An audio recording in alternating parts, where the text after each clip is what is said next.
Hello दोस्तों, स्वागत है आपका मेरे YouTube channel Rawat home designer में। आज मैं आपके लिए वास्तु के बारे में कुछ आपको बताने की कोशिश करूंगा, जो कि हमारी बेसिक चीज़ें हैं वास्तु की। जैसे कि आप थंबनेल से समझ ही गए होंगे कि आज हम वास्तु के बारे में चर्चा करने वाले हैं। कुछ बेसिक चीज़ें हैं दोस्तों, जो हमें वास्तु के बारे में ज़रूर पता होनी चाहिए। इसके हिसाब से हमें घर के वास्तु को देखना चाहिए। तो सबसे पहले मैंने चारों दिशाओं के लिए यहाँ पर अलग से वास्तु के लिए बना रखे हैं, जहाँ पे मैं आपको वास्तु समझाऊंगा। वास्तु चक्र बोल सकते हैं इन्हें, बना रखे हैं जहाँ पे आपको समझाऊंगा। सबसे पहले आपको ईस्ट फेसिंग से बताता हूँ। ये हमारा ईस्ट है, ईस्ट वाला है। अगर ये हमारी फ्रंट साइड पे ईस्ट है तो ये हमारी वेस्ट आ जाएगी, इसके अपोजिट डायरेक्शन में। और साथ ही साथ इसके राइट में हमारा नॉर्थ आ जाएगा, और ये इसके अपोजिट आ जाएगा हमारा साउथ। तो जो पूरा का पूरा दोस्तों वास्तु चक्र होता है वो 360 डिग्री का होता है। अगर नॉर्थ से 90 डिग्री जाएंगे, नॉर्थ 0 डिग्री से 90 डिग्री जाएंगे हम, तो ईस्ट आता है। और ईस्ट से 90 डिग्री और आगे बढ़ाते हैं तो साउथ आता है। साउथ से 90 डिग्री और ज़्यादा आगे बढ़ाते हैं तो वेस्ट, और वेस्ट से 90 डिग्री और आगे बढ़ाते हैं तो वापस हम नॉर्थ में पहुंच जाते हैं। तो ये हमारे चार उसमें हम इसे डिवाइड कर सकते हैं, चार कॉर्नर्स में से डिवाइड कर सकते हैं। तो सबसे पहले जो ये हमारा एंगल होगा, जो कि 90 डिग्री ऐड करने में बन रहा है, ये बॉक्स जो बन रहा है स्क्वायर बॉक्स, तो ये आएगा हमारा जल तत्व, जो कि हमारा नॉर्थ ईस्ट का कॉर्नर होता है। नॉर्थ ईस्ट और ईस्ट के कॉर्नर में जो आ रहा है वो हमारा जल तत्व। और साउथ और ईस्ट के बीच में जो आ रहा है हमारा, ये आएगा हमारे यहाँ पर अग्नि तत्व। इसे साउथ ईस्ट भी और आग्नेय कोण भी कह सकते हैं। उसके बाद साउथ वेस्ट में जो आ रहा है, साउथ और वेस्ट के बीच में, ये हमारा भूमि तत्व रहता है। इसे हम नैऋत्य कोण भी कह सकते हैं। साथ ही साथ जो वेस्ट और नॉर्थ के बीच में आ रहा है, ये आता है हमारा वायु तत्व। इसे वायव्य कोण भी कहा जाता है। तो यहाँ पर ध्यान रखने वाली बात है दोस्तों, जैसे कि हमारे पंच तत्व होते हैं, पंच तत्वों से ही सभी चीज़ें बनी होती हैं। वो होती हैं जल, अग्नि, भूमि, वायु, आकाश। तो जल, अग्नि, भूमि और वायु का तो आपको बता चुका हूँ। आकाश तत्व जो होता है वो हमारे मध्य स्थान में होता है, जैसे हम ब्रह्म स्थान भी कहते हैं। यहाँ पर हमारा आकाश तत्व रहता है। तो वास्तु जो होता है वो इन पंच तत्वों से मिलकर बना होता है। जो वास्तु का हमारा वास्तु पुरुष का जो सर होता है वो हमारा नॉर्थ ईस्ट के कॉर्नर में होता है। जो उनके पैर की एड़ियाँ होती हैं, पंजे होते हैं, वो साउथ वेस्ट में होते हैं।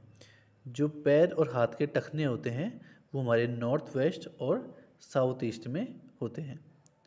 इन्हें घुटने भी कह सकते हैं। घुटने, टखने, ये साउथ ईस्ट और नॉर्थ वेस्ट में रहते हैं।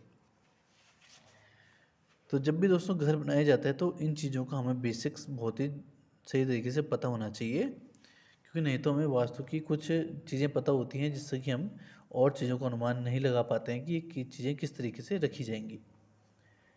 तो सबसे पहले अगर हमारा ईस्ट फेसिंग का हाउस प्लान है तो हमारे पास यहाँ पर दो दिशाएं ओपन हैं जहाँ पर हम मेन गेट दे सकते हैं।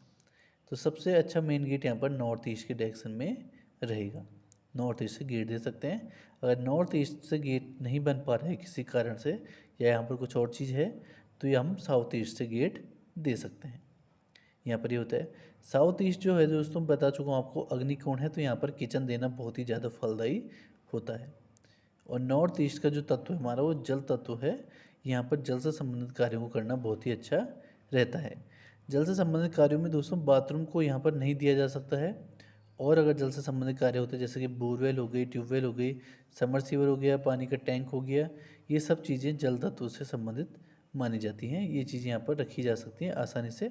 साथ ही साथ यहाँ पर स्टडी रूम हो गया, बच्चों की पूजा रूम हो गया, या फिर बेडरूम वगैरह भी बनाए जा सकते हैं। ये दोस्तों आ जाता है वायु तत्व।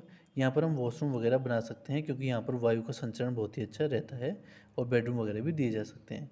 भूमि तत्व में भी बेडरूम वगैरह दिए जा सकते हैं। तो ये तो ईस्ट फेसिंग से आ गया। अब वेस्ट से जाएंगे तो वेस्ट फेसिंग में हमारा जो किचन का कोण है साउथ ईस्ट, वो हमारा बैक साइड में चला जाता है। उसके अलावा दोस्तों सारी की सारी चीज़ें सेम रहती हैं, कि हम नॉर्थ वेस्ट में हमारा वायव्य कोण है, साउथ वेस्ट में हमारा नैऋत्य है, साउथ ईस्ट आग्नेय हो गया, नॉर्थ ईस्ट हमारा ईशान कोण हो गया।